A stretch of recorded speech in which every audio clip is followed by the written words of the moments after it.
Tor oblak. Sekarang aneh nih, giliran aneh nih yang live ya. Wah, gantian. Assalamualaikum warahmatullahi wabarakatuh. Sobat online, alhamdulillah sudah lama kita tidak berjumpa. Malam hari ini hari spesial ya. Paket telur. Senin menjelang Ini udah Selasa. Udah Selasa ya. Kalau di penanggalan Hijriah ini sudah masuk hari Selasa. Alhamdulillah kita khususnya yang ada di Burane Coffee nih kedatangan tamu spesial yang jauh-jauh datang dari Yogyakarta. Ya, dia nih sosok yang sangat fenomenal ya. Inspiratif dan juga takut istri. Oh, jangan. Kalau yang itu dia pokoknya penjelajah, pebisnis penjelajah dan musafir dalam hal kehidupan dan bisnis. Nah, kita lihat nih siapa kegerangan. Nah, Kitonian. Salah ya, bukan Kitonian. Coba dibuka dong. Beliau selalu online dengan tagline Radio GO. Nah, ini nih. Bang Guntur Dagang. Ya, ini pasangan spesial dari Sousan Underwear. Ya kan? Dijajah Cina. Iya nih. Alhamdulillah kita juga nih ditemani oleh Bang Doan. Omdo ya. Salpa Omdo semua tentu ya. Penikmat salad kelapa. Nah, ini dia biang keroknya. Dan ini juga nih satu. Assalamualaikum. Bang Wahid. Beliau adalah olahragawan. Founder Olahragawan dan juga salah satu founder lah. Ya, organisasi kerelawanan. Beliau sangat aktif di dunia kemanusiaan. Dan satu lagi nih. Nah, Bang Hendra, partner in crime, in business. In crime.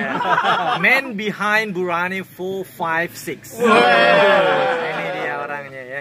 Bersama saya nih. Jadi tadi lupa tuh. Tadi ada lupa pertanyaan. Apa itu? 456. Tadi dia nanya ke Anda. Itu silakan. Sesi bertanyanya giliran aneh nih. Iya. Kembali. Salah dia. Mumpung orangnya nih jauh-jauh datang ke sini gantian kita yang coba tanya nih. Kita tanya pertanyaan yang agak sulit nih. Waduh. Siap-siap nih. Pertama, boleh Bang nyontek Guntur. nggak? Jangan, nggak boleh nyontek. Pokoknya ini dari isi hati biar ketahuan jujur atau tidak. Oke. Bang Guntur nih. Siap. Ya, antum kan selalu aktif di media sosial. Baik. Ya.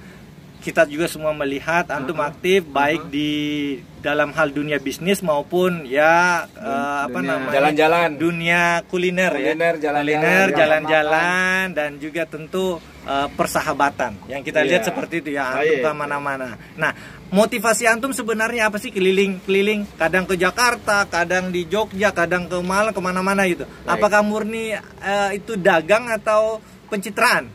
Baik. Ini jujur kan? Ya jujur, harus jujur. Jadi gini, yang pertama adalah saya dulu pernah di sebuah instansi.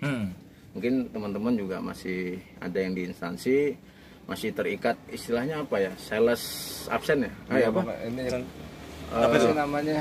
Apa ya? Mesin absen belum rusak. Ya pokoknya selama mesin absen belum rusak kita absen. Kalau sekarang mungkin online ya kan, lebih nyaman sekarang lah. Berarti maksudnya status karyawan nih dulu? Karyawan dulu. Oke. Nah kemudian 2008 saya resign dari sebuah bank BUMN. Oh, masya Allah. Jadi bankers juga ya. Bankers juga, ex-bank. Ama ini juga nih sama nih. Senasib sepenanggungan nih. Ini ternyata ex-bank juga. Kita udah alhamdulillah udah tahu hukumnya, ngaji, bismillah. Kita resign, kita tinggalkan semua dan semua aset kita jual. Kemudian saya pertama pikiran itu hijrah itu bukan ya namanya baru ngaji kan, baru semangat. Tetap aja ada unsur dunianya. Jadi saya pertama kali tuh pengennya Jakarta nih tempat untuk perputaran uang paling cepet Jakarta ya kan. Betul. Hijrah lah saya ke ibu kota. Cuman bertahan 3 bulan. Waktu itu sudah menikah belum? Sudah, bawa anak 1. Oh, bawa anak 1 ya. Bawa anak 1 2008 bertahan cuma 3 bulan saya nggak kuat saya, ibu kota keras bro. Jadi orang-orang pilihan ya, orang-orang yang bisa tinggal di ibu kota ya, kalian pilihan. ini pejuang saya luar biasa. Oh Ajib. gitu ya. Iya. Tidak kuatnya kenapa? Karena godaan syahwat atau godaan subhat. Nah, kan ada syahwat, subhat dan Apa dua-duanya? Iya. Atau dua-duanya? Tidak kuat apa nih? Harus diperjelas. Jadi kalau tadi Bang Sirun bilang faktor keadaan, nah itu salah satunya. Jadi saya lihat orang nafsi kehidupan ya, artinya Individualis tinggi ya. individualis tinggi. Saya dulu ketemu istri itu di Jogja, yang mana notabene orang Jogja tuh kayaknya care banget, Oh iya. yes, yang kayak gitu-gitulah. Datang ke Jakarta frekuensinya beda. Beda banget, sangat beda. Nah akhirnya kita kesimpulan, intinya singkat cerita sepakat sama istri, ayo deh kita kayaknya nggak kuat di Jakarta. Masya Allah. Jogja, ya. dimana tempat kita dulu meeting Tresno. Bertemu gitu ya. Meeting Trisno jalaran soko kuliner. Nah, Oke, di situ terus? kemudian akhirnya bismillah pindah ke Jogja. Pertama kali saya di Jogja, saya beli sepeda ontel. Nah, sepeda perempuan yang ada keranjangnya depan, Iya. ada boncengan belakang. Karena waktu itu sepeda motor saya yang di Kalimantan belum laku. Jadi ada uang sisa, beli sepeda. Saya ingat kisah ya orang-orang terdahulu yang ternyata ditunjukin pasar aja masih bisa Masih bisa hidup ya. masih bisa hidup, Bahkan gitu kan. berkembang ya. Iya. Ya. Ini saya pikir beli sepeda. Terus Terus saya pengen jualan yang praktis, saya nggak ngolah di rumah, saya ngambil di orang dulu.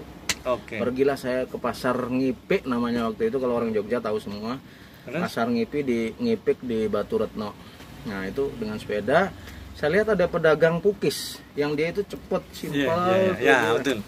Di pasar-pasar rata-rata banyak tuh pukis kan. Setelah orang Iya. sepi, nggak lihat, nggak sibuk, saya samperin, Bang. Terus? Saya tuh pengen jualan pukisnya abang. Saya belum ngerasain ini, saya udah nembung duluan. Iya. Gimana caranya saya jualan tapi tetap untung. Nah, saya terus? ambil dari abang berapa nih? Dia bilang 4.500 mas, ini udah mentok isi 10 pukisnya waktu itu. Nah, Terus? saya jual ke konsumen berapa ya? Biar untungnya itu lumayan. Akhirnya keputusan saya jual 6.000. Oke. Iya kan? Itu satu bungkus Satu untung bungkus isi 1.500 10. berarti ya. Untung 1.500. Oke. Saya coba besok bang, saya coba beli 10 bungkus dulu, nggak apa-apa ya. Duh mas, 10 kian mungkin, mas nggak apa-apa lah untuk perdana, karena ini belum pernah orang kulaan seperti ini kecuali Dia pasti mikirin ada orang aneh ini orang ya. aneh ini. Mau jumpa jalan bukis ya. Bismillah berangkat. Pokoknya besok pagi sebelum dia gelar lapaknya, gue udah tungguin di situ di pasar Ngipik. Ternyata dia datang udah nyiapin langsung 10. Hari pertama yang saya tidak duga terjadi, masya Allah. Alhamdulillah laku semua. Satu tok. Oh, satu tok. 10 itu cuma laku 1. Jadi masih ada 9 bungkus. Masya Allah. Yang itu akhirnya saya makan sama keluarga lah. Masya Intinya satu bungkus itu cuman laku 1 bungkus lah intinya hari itu.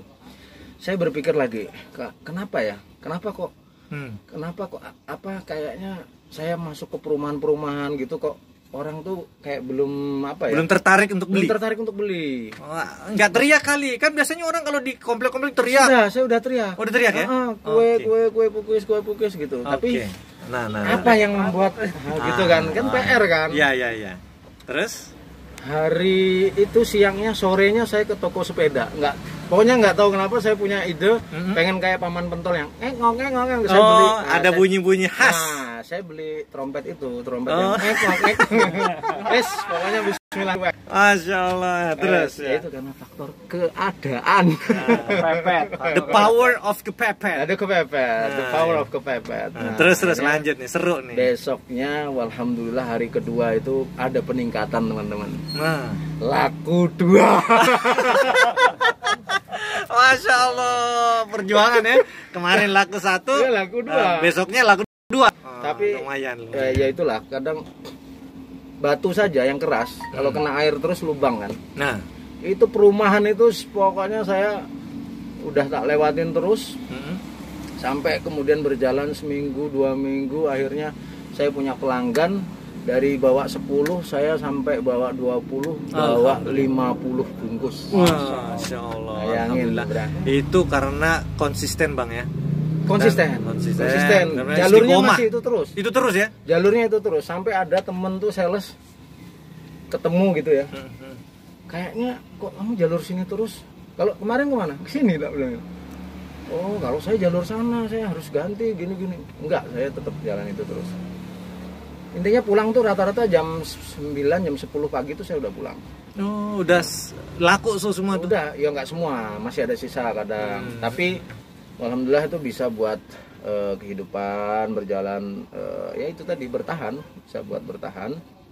Kemudian alhamdulillah ada kabar rumah yang di Kalimantan laku. Nah, saya beli rumah di. Tunggu dulu, beli soal rumah, beli Kalimantan. tanah. Itu Kalimantan itu antum orang Kalimantan atau gimana? Kok bisa ada Kalimantan? Nah, jadi gini, setelah saya kuliah, istri juga setelah cocok dengan aneh ya kan. Inilah istri itu dari ini selama ini nggak cocok ya. Nah, terus Cocok dengan aneh. maksudnya udah milih saya untuk menjadi pasangan hidupnya. Nah, terus Intinya dia alhamdulillah bersedia masuk Islam karena dulu dia non muslim lah ya. Antum dapat macam Unta merah ya. Mudah-mudahan. Alhamdulillah. Terus kemudian saya ngomong sama orang tua oke, nikah, saya boyong ke Kalimantan. Jadi bapak saya itu merantau tahun 71. Nah, itu di Pak D saya yang sini yang meninggal baru kemarin ini. Dari sini ke Kalimantan dapat gadis Dayak, ibu saya. Lahirlah saya di sana. Gitu ceritanya. Berarti antum lahirnya sebenarnya Kalimantan ya? Iya. Ibu yang kira antum darah Jogja, ternyata darah Kalimantan tapi bapak besar di saya Jogja ya. Bapak saya yang asli Jawa Timur. Nah, intinya gitu. Singkat cerita, alhamdulillah dengan izin Allah itu perputaran usaha itu silih berganti terus. Kayak jenengan tadi kadang turun terjun bebas, kadang pernah buka bebek goreng bangkrut. Pernah sales keliling. Itu tadi saya sales keliling tuh ganti-ganti. Jadi pukis tetap saya pertahankan, roti terus ada susu kedelai. Terus jadi banyak ya dicoba semua ya. Sempat jualan es kelapa muda pinggir jalan, bubur ayam. Masya Allah. Terus es apa itu? Tempe saya potong kotak-kotak gini, saya tusuk pakai sate tempe namanya. Oh, itu juga pernah kreatif juga antum berarti. Terus buka laundry di rumah. Terus apa lagi ya? Catering kecil-kecilan. Jadi antum sebenarnya sudah banyak melewati masa-masa sulit sebenarnya ya. Jadi yang dilihat orang nih ya, teman-teman ya, sobat online yang kalau lihat antum online itu ternyata Guntur yang sekarang itu ditempa berapa lama tuh oleh keadaan kesulitan-kesulitan sampai Guntur sekarang nih. Sejak resign itu 2008 sampai berarti 4 tahun lah ya. 2008 sampai 2021 sekarang ya. Waduh, itu 10 tahun, 12 tahun ya kan. Iya, Masya Allah. 12 tahun itu ya banyak saksi lah bagaimana kita itu berjuang bersama, termasuk teman saya yang sekarang. Ini ada Mas Wid ya? Maksudnya ini ada Mas Wid penjelajah dan senang dijajah katanya. Tuh, ada komen kata Mas Wid no. Penjelajah dan senang dijajah. Kalau seorang muslim itu tidak boleh membuka aib temannya. Ini lagi siaran langsung, Bro. Nah, ini katanya kedatangan tamu GO Guntur Oblak. Bisa Pak? Mas Wid. Oh. Jadi gini. Saya ingin memberitahu nih, teman. Mau ceritain Mas Wid nggak? Oh, nggak usah. Itu ya? Nanti kita wawancara sendiri. Yang dibolehin kalau dia dengar sendiri. Jangan, nanti kita cerita sendiri deh. Intinya gini, nah, teman-teman ya, siapapun yang di luar sana yang melihat dan mungkin terpesona dengan Mas Guntur yang sekarang harus tahu bahwa Mas Guntur itu dulunya bukan siapa-siapa. Dia ditempa oleh kesusahan, keadaan, ya, penderitaan. Mungkin sudah juga merasakan mandi air mata dan darah ya. Bentar Bang, kalau penderitaan kayaknya nggak sependerita banget. Ini biar dramatis. Oh iya, dramatis ya. Nah, dan Bang Guntur nih sebagai ex-bank ternyata tidak sendiri. Bang Doan juga kalau teman-teman tahu ini juga salah satu ex-bank nih.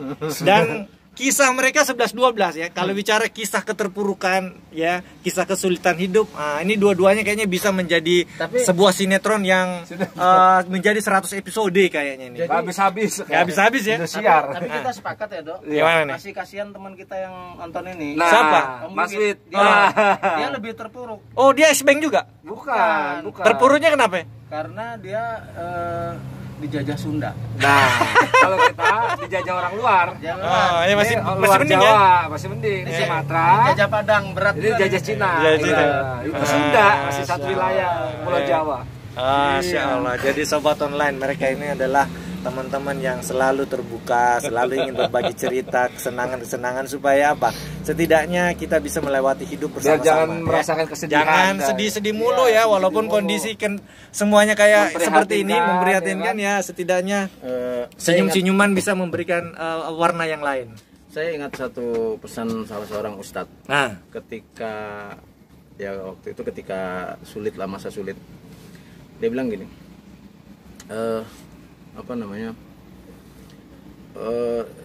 Kalau seseorang itu meyakini inna ma'al usri yusra fa inna ma'al usri yusra, di balik kesusahan itu ada kemudahan, dan bahkan Allah ulangi lagi kan dua kali ya. Itu dia akan menikmati hidup ini ya, maksudnya masa kesulitan dia itu ya cuman doa aja gitu loh. Doa, dia nggak ada lain. Solusinya doa. Kalau dengerin orang nggak ada habisnya. Orang itu ngomong sama kayak keledai kuda di anak sama bapak naik kuda.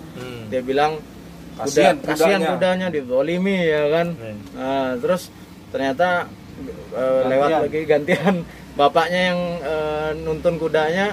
Kurang ajar, anak durhaka nih. Masa bapaknya yang nuntun? Giliran bapak yang di atas, anak tega banget bapaknya, anak masih segitu disuruh nuntun kuda ya kan. Bahkan turun semua dua-duanya. Ini orang nggak ada kerjaan. Ini orang bodoh bang. Kuda tuh buat dinaikin. Jadi nonsen, dengerin kata orang. Yang penting kita punya istilahnya tempat untuk bertanya ya, asatid lah, para ustadz yang tentu kita sudah tahu keilmuannya, pemahamannya, tempat kita bertanya tentang keluh kesah kita. Nah, pegang terus sunnah itu dengan gigi geraham. Masya Allah. Karena ya kita sudah ngaji ya, udah paham mana itu yang ini, mana yang kita harus ambil, mana yang kita harus tinggalkan. Nah, selama itu tadi janji Allah, selama kita bertakwa, ya Allah akan memberikan rezeki dari arah yang kita tidak sangka-sangka. Masya itu Allah. Pasti wes. Itu ya. Percayalah. Waspadalah. Masya Allah, kata-kata yang sungguh menginspirasi dari Bang Guntur, Radio GO. Semoga ini perbincangan obrolan singkat kita ini bisa sedikit mencerahkan bagi siapapun yang mendengar ya. Tentu di luar sana masih banyak yang lebih sempurna. Kita hanya sharing. Ya. Kita semuanya di sini sharing sedikit, berbagi ya. Tidak ada yang lebih baik dan lebih sempurna daripada yang lainnya ya. Semuanya sempurna. Oke. Nabi Muhammad tuh orang yang maksum ya. Ya, Masya Allah. Kalau kita pasti semua punya salah. Oke, demikian Sobat Online dimanapun Anda berada. Semoga hari ini kita lewati dengan keadaan sehat walafiat. Dan yang diberi dan diuji dengan sakit, semoga bisa merasakan fitonya. Diberikan kesembuhan dan kesehatan seperti sedia kala. Wassalamualaikum warahmatullahi wabarakatuh. Waalaikumsalam warahmatullahi wabarakatuh.